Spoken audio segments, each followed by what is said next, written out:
Ils sont petits par la taille de leur superficie ou par le nombre de leur population. Les petits États, dont fait partie la principauté, peuvent pourtant à bien des égards faire figure de modèles économiques et sociaux.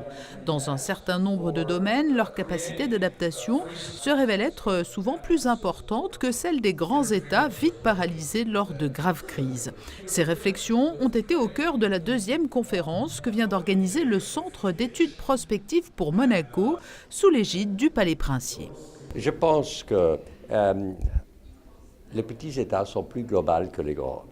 On n'a aussi pas intérêt d'être protectionniste. On doit être global, on doit être ouvert. Il y a une compétition globale. Il y a une compétition globale. On est aussi en compétition avec les grands États. Et là, on doit être vraiment souple.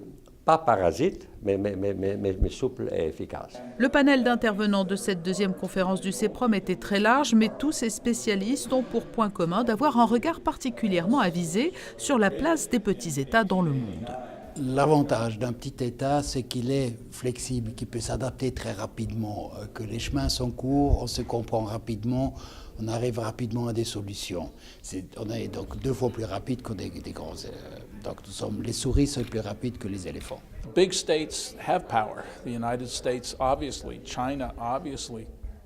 Les grands États ont du pouvoir, bien sûr. Les États-Unis, évidemment, la Chine, évidemment, la Corée du Nord, aujourd'hui, sont des États qui ont un pouvoir énorme.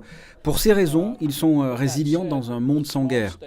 Mais cela signifie aussi que les petits États sont des endroits où la liberté prend toute sa signification.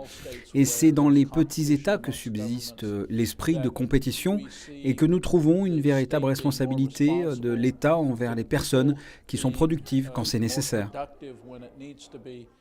Au-delà de la solidité du modèle économique de ces petits États, il aura aussi été question de leur développement, un développement qui passera immanquablement par leur capacité à accueillir ou encourager sur leur territoire la mise en œuvre de projets émanant d'esprits créatifs, à l'image de l'incubateur et accélérateur de start-up Monacotech que vient d'inaugurer le prince souverain à Monaco. We are living in a time of digitalization.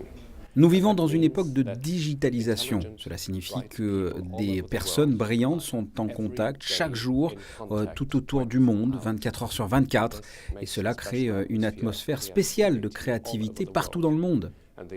Et la seule chance de rendre un État fort dans cette période actuelle, c'est de permettre de relier ces personnes créatives pour avoir de meilleurs systèmes d'organisation politique par rapport aux autres. La capacité de résilience et la flexibilité des petits États leur assurent donc de belles perspectives d'avenir, comme l'a démontré cette conférence du CEPROM, un événement annuel qui fait figure aujourd'hui de véritable forum Davos des petits États.